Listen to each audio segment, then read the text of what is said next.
एक सेठ जी थे, उनकी सेठानी उन्हें बड़ा प्रेम करती थी, लेकिन ज्यादा गुस्सा आ जावे तो सेठ जी चटाक से निकल दी।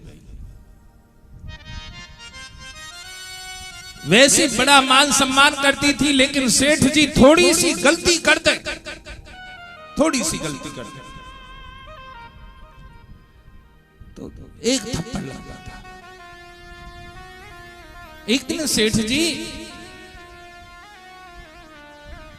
अपनी सेठानी से पूछी बैठे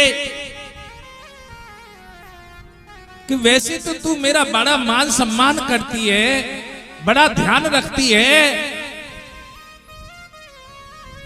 लेकिन कभी कभी तुझे क्या हो जाता है जो तू मुझे पीटना शुरू कर देती है। सेठानी ब्रह्मज्ञानी थी और पड़ोस के गांव में उनकी बहन रहती थी, वो भी ब्रह्मज्ञानी थी। सेठानी कहने लगी, इसको जवाब तो मेरी बहन दे सके जो पड़ोस के गांव में है। सेठ जी ने भोजन करना तो दियो छोड़ और चले गए। संध्या का समय था, रात्रि होने जा रही है, तो गांव की जैसी भाषा है उसी भाषा से बोले, साली है क्या? तो साली अंदर से कहने लगी, हाँ जीजा जी आओ, कि मैं कुछ पूछने को आया हूं। तो साली कहने लगी, यह बातें पूछने आए होंगे कि मेरी बहन तुम्हें पीटती क्यों है? कि हाँ तो बता तो दूंगी, लेकिन कल बताऊंगी। कल बताएगी? हाँ, अभी ना मेरे प्रसव का समय है, बच्चा होने वाला है और पीर हो रही है, दर्द हो रहे हैं। और सुनो, बच्चा यदि या तो मैं सुबह तक जीवित रह जाऊंगी, ऐसा हो सकता है कि मैं मर सकती हूं, मेरे प्राण निकल सकते हैं। तो मैं फलाने फलाने जंगल में 1 वर्ष के पश्चात तुम्हें मिलूंगी और वहां पर आ जाना।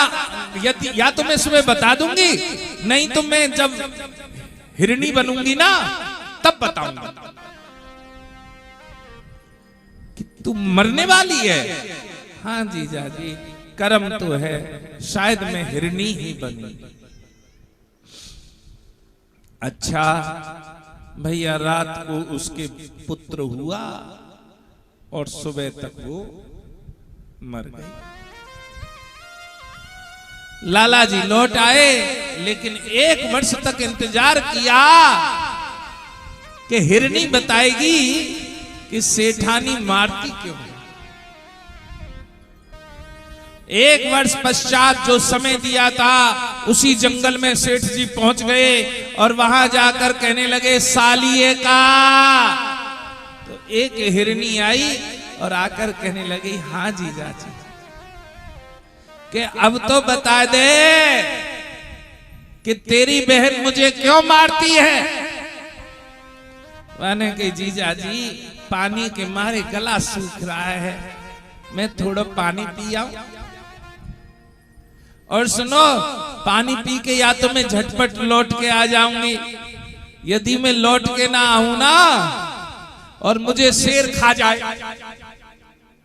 तो फलाने फलाने सेठ के यहां पर मेरा जन्म होगा और 20 साल बाद आप मेरे से पूछना कि मेरी बहन तुम्हें क्यों मारी। सेठ जी सिर पकड़ के बैठ गए। अरे जवाब दे जा, शेर खाएगा, तू मरेगी। अरे मुझे पता तो लग जाएगा, 20 साल तक और पिटूं।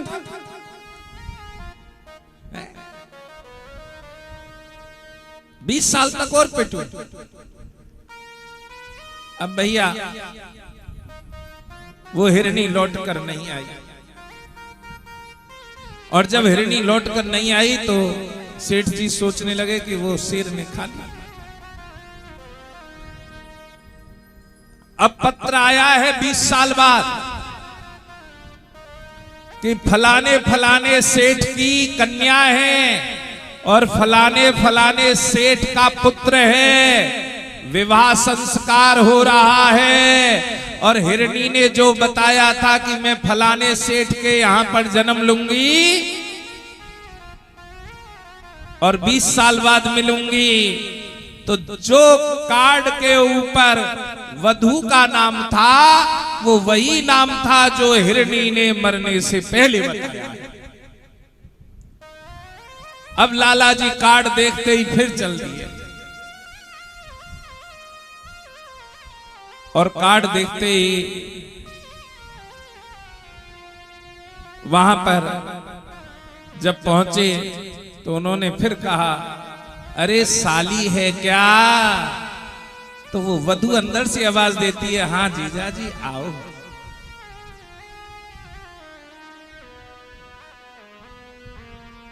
कि अब तो बता दे कि तेरी बहन क्यों मारती है? तो वो कहने लगी, जीजा जी आपने कार्ड नहीं पढ़ा,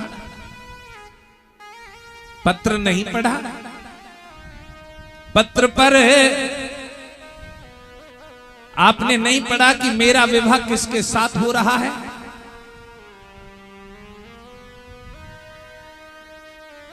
अब ध्यान आया कि जो प्रसव करते हुए साली मर गई थी उसी के बेटे के साथ विवाह हो रहा है। तो कहने लगी साली कि आपने अभी भी नहीं समझा कि मेरी बहन तुम्हें क्यों मारती है?